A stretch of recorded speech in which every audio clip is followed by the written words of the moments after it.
The first thing she said to him was, "We don't do substitutions for walk-ins." She didn't look up when she said it. She was wiping down the espresso machine with a white cloth, slow and circular, like she had all the time in the world and none of it was his. Corbin Maddox set his bag down on the floor and looked at the menu board behind her. He'd been standing at the counter for nearly a minute before anyone acknowledged him. The other girl, younger, with a lanyard that said trainee in green letters, kept restocking cups near the back, pretending to be very busy with something that didn't require busyness. "I didn't ask for a substitution," Corbin said. "I just wanted to order." The woman with the cloth, her name tag read Shannon, finally looked at him. She looked at his jacket first. The jacket was brown canvas, worn at the elbows, the kind that had seen maybe 15 winters. She looked at his boots, work boots, not the fashion kind. Then she looked at his face, and something in her settled into a specific kind of flatness. "What do you want?" she said. Not a question. The period was audible. Large black coffee, and one of those. He pointed at the pastry case. A thick slice of almond cake on a white plate. Shannon reached under the counter, pulled out a paper cup, medium, not large, and turned toward the machine without writing anything down. Corbin noticed. He didn't say anything yet. The cafe was called Meridian House. It sat on the corner of Delmont and 9th, in a neighborhood that had, over the last decade, transformed itself from auto repair shops and check-cashing places into yoga studios and restaurants, where the menu fit on a single index card. The transformation wasn't finished. You could still see the ghost outline of an old tire shop on the brick wall across the street, painted over but not gone. Meridian House had 14 locations across 4 states. It had been written up in Bon Appetit, in the Times, in a mid-sized lifestyle publication that described its commitment to intentional community coffee culture, whatever that meant. Its loyalty program had over 300,000 members. Its wholesale roasting division had contracts with 2 airport concessions and a regional airline. Corbin knew all of this because he had built all of this. He had opened the first Meridian House 11 years ago in a rented space the size of a generous bathroom, with one espresso machine he'd bought secondhand and a chalkboard menu he'd written himself. He had not hired a branding consultant, or done a soft launch, or taken a meeting with an investor who wanted to reimagine the third-place model. He had opened at 6 in the morning, every morning for the first 2 years, until the place didn't need him behind the counter anymore. He was 43 years old. He was wearing his dead father's jacket. Shannon set the medium cup on the counter. Coffee sloshed slightly over the lip. "480, she said. He looked at the cup. "I ordered a large. We're out of large lids." Behind her, through the pass-through, he could see a full sleeve of large lids sitting on the shelf. He saw her colleague, the trainee, glance at the shelf and then look away. He paid. He picked up the cup. He went and sat at the table nearest the window, the one with a clear sightline to the counter, and he took out his phone, and he set it face down on the table, and he sat very still for a moment. Then he picked up the phone and he texted his operations director, a woman named Priya Chandrasekaran, who was currently in their Denver office reviewing quarterly numbers. He wrote, "I'm at the Delmont location. Don't send anyone. I'll call you at noon." Then he put the phone back down and he picked up his coffee and he watched. Shannon and the trainee, whose actual name, Corbin would later learn, was Becca, worked the counter in a specific rhythm. Shannon managed the espresso bar and handled the register for anyone she deemed important enough to greet. Becca handled everything else, restocking, cleaning, the customers Shannon didn't turn toward. He watched Shannon's greeting system operate in real time. A man in a suit, young, phone in hand, earbuds in, walked in and Shannon looked up before he reached the counter. "Morning, the usual?" The man smiled. He hadn't even ordered. 2 women in workout clothes came in, debit cards already out. Shannon pointed at the new seasonal menu before they could ask. An older man, heavyset, in a paint-spattered shirt, walked in and stood at the counter for a full 45 seconds before Shannon acknowledged him. When she did, she spoke louder than necessary, the way people sometimes do with the elderly or the foreign. The man was neither. He ordered a drip coffee and a muffin and said thank you twice, and Shannon had already turned away before the second one. Corbin watched all of this. He was on his second cup. He'd gone back to the counter, ordered again, received a medium again. When Shannon and Becca started talking, it wasn't that they forgot he was there. It was more that they'd already decided, without saying so out loud, that he wasn't the kind of person who mattered enough to be careful around. Shannon was wiping down the milk steamer. Becca was restacking saucers. The morning rush had thinned. 3 other customers sat at separate tables, all of them looking at their phones. "Did you see that guy earlier?" Shannon said. "The one with the jacket." Becca made a non-committal sound. "He asked me if we had almond cake." Shannon said it's the way you'd say. "He asked me if gravity was optional." We were completely slammed and he's standing there going, "One of those, like I'm supposed to drop everything." She did a small mimicking gesture with her hand, pointing vaguely at nothing. Becca smiled, small and practiced, the smile of someone who had learned that agreeing was easier than anything else. "He's still here," Becca said, quiet. "I know he's still here." Shannon didn't lower her voice. "He's been here for like an hour nursing one coffee. You can tell the type. They come in, take up a 4-top for 3 hours, fist-fip, tip nothing." She picked up her cloth again. The jacket alone. Corbin set his cup down carefully. He wasn't surprised, exactly. He'd done this before, walked into one of his own locations unannounced, just to see. He'd been doing it for years, ever since his second location's manager had told him everything was perfect, right up until the health department visit that said otherwise. He'd learned early. People performed for inspection and forgot that ordinary Tuesday mornings were when the truth came out. He had walked into his own locations in neighborhoods like this one and gotten good service and bad service and indifferent service. He'd seen his employees be kind to people who looked like him and unkind to people who looked like him. He'd been ignored at his own counter before. He'd had his change set on the counter instead of handed back before. But there was something about hearing it narrated back, hearing himself summarized. The jacket alone, that sat differently. Not because it hurt more than he'd expected, because it hurt in an entirely familiar place, a place he recognized from long before he'd ever owned anything. He'd grown up in a town called Calverton, Ohio, in a house where the front porch listing, slightly to the left, was not a style choice.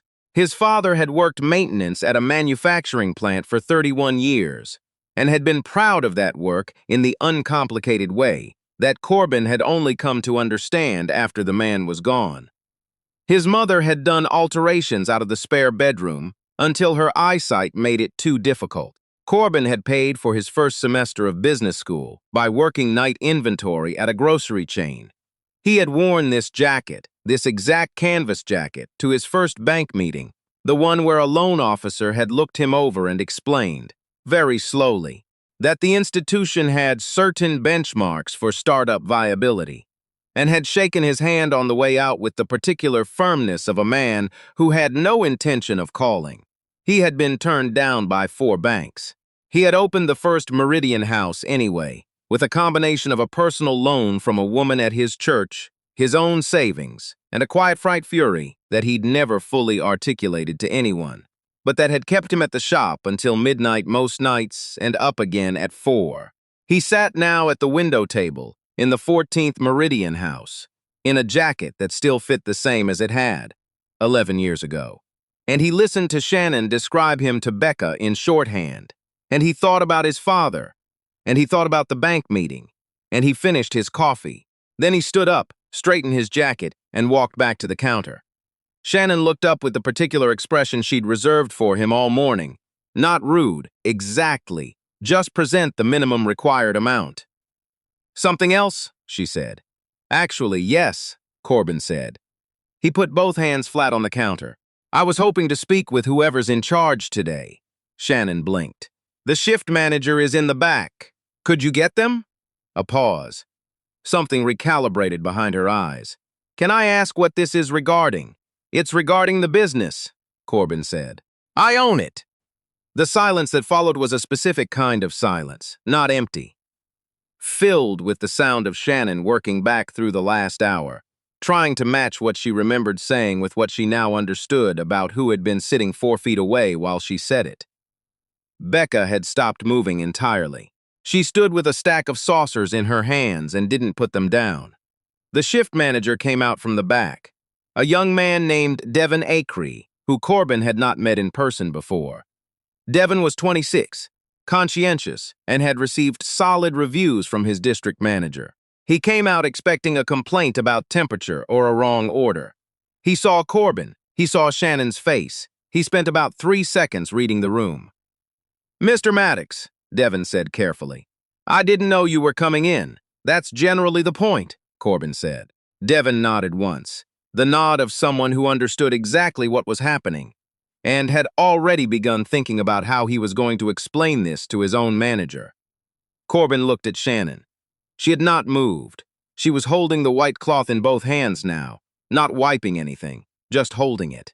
"I'd like to sit down with you," Corbin said to Devin, "and go through a few things. Can we use the back?" "Of course." Corbin picked up his jacket from where he'd left it on the chair.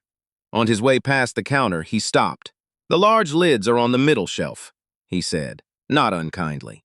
"They were there when I ordered." Shannon said nothing. There was nothing to say. He was in the back office with Devin for 40 minutes.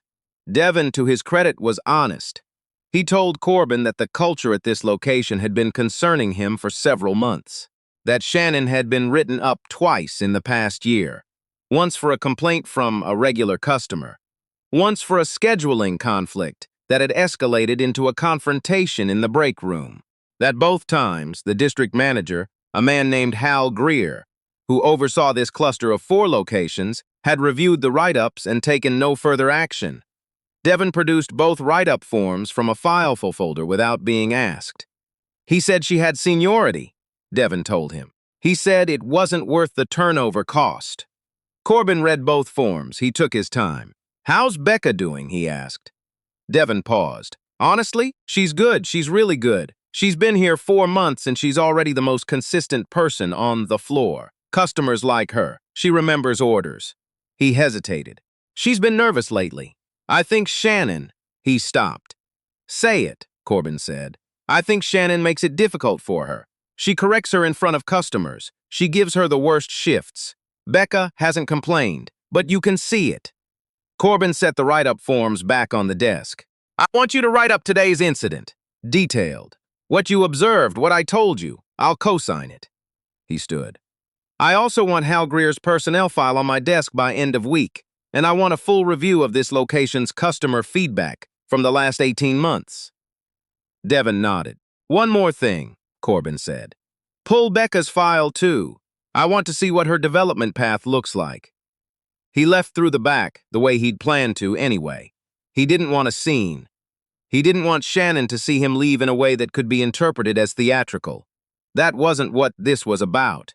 He walked out onto Delmont, into the gray morning air, and he stood on the sidewalk for a moment and looked at the ghost of the tire shop on the brick wall across the street. He called Priya. "The Delmont location," he said when she picked up. "Shift manager is solid, district manager is not. I'll explain when I get in." "How bad?" she said. "Manageable," he said. "But we're going to talk about our write-up escalation process and our district review schedule. Something's been breaking down." There was a pause. "Did something happen to you specifically?" He looked at the brick wall. "Nothing that hasn't happened before." "Corbin, I'm fine, Priya." He meant it. "I'll see you at noon." He hung up and started walking toward the bus stop. He'd parked 2 blocks away on purpose, but he liked the walk. The thing people sometimes didn't understand, and he'd stopped trying to explain it, mostly, was that none of this was about him. It never had been. The moment you made it about you, you lost the thread of the actual problem, which was structural, which was systemic, which didn't care about your feelings. Shannon hadn't been rude to him because she knew who he was and wanted to challenge him. She'd been rude to him because she'd developed a habit of being rude to certain customers, and no one had interrupted that habit in the years she'd been building it. Hal Greer had looked at 2 write-up forms and done a calculation about turnover cost, and come up with the wrong answer. These were institutional failures. You fixed institutional failures by fixing institutions. And still, he thought about the way she'd said the jacket alone. He thought about the bank meeting. He thought about the loan officer's handshake. He thought about sitting across from a man who had made up his mind before Corbin had finished his sentence, and who would have called it a business decision, not a boss bias, if anyone had ever asked. He thought about his father's hands. The way maintenance work marks your hands in specific ways that don't wash off. Not dirt, just the evidence of repetition, of tools, of physical knowledge accumulated over decades. He had worn the jacket to the bank meeting because it was the nicest jacket he owned. He still wore it because it still was. 3 weeks later, Priya sat across from him in the conference room, with a summary document and a yellow legal pad covered in notes. The Delmont location review had expanded into a full audit of the district. Hal Greer had been given the choice to resign or face a formal review process. He had resigned. Shannon had received a final written warning with clear terms. One more documented incident, any incident, and her employment would be terminated with cause. The decision had been difficult and deliberate. Corbin had gone back and forth on it. He wasn't in the habit of making those calls easily. Devin Acree had been promoted to district lead for the cluster, a role that had been vacant informally for years, while Hal Greer collected the title without doing the work. And Rebecca Toland, full name, who had grown up in a town in rural West Virginia and had moved to the city 18 months ago, for reasons she'd listed on her original application as looking for something better, had been moved from part-time trainee status to full-time shift lead, with a 40% increase in her hourly rate and a note in her file flagging her for the company's internal management track program. She had started the job as someone who came in hoping not to be noticed too much. She was leaving her shifts now as someone who closed up and turned off the lights and made sure the pastry case was restocked for morning. Corbin signed the paperwork in 4 places. She cried, Priya told him, in the way she reported facts she hadn't expected to have feelings about. When Devin told her, she thought she was being let go. Corbin nodded. She said. Priya looked at her legal pad. She said she'd been praying for something to change. That was her exact word. Praying. He looked at the signed paperwork on the conference table. Make sure the schedule has her covered for the holidays, he said. Full hours. Priya wrote it down. He gathered his folder. He was due at the roasting division at 2, and he had a call with the new wholesale account at 4. He put on his jacket in the elevator, same as always, and rode down to the lobby and went out into the city. The Delmont location was quieter on a Thursday afternoon. He didn't go in. He stood on the opposite sidewalk, near the ghost of the tire shop, and looked through the window. He could see the counter from there. He could see Rebecca Toland, shift lead, taking an order from a woman who'd come in with 2 small children. He watched Becca crouch down briefly to say something to the smaller of the 2 kids, the one who had stopped walking to look at the pastry case. He watched the child look up at her. He watched something small and quiet happen in a coffee shop, on the corner of Delmont and 9th, on an ordinary Thursday afternoon when no one important was watching, except that someone was. He stood on the sidewalk with his hands in his pockets until the light changed, and then he crossed the street and walked on. Some things don't get announced. Some things just get built, the same way the first one got built. Slowly, and at some cost, and because the alternative was leaving it the way it was. The jacket was still good for another 10 years at least. His father had worn it for 20.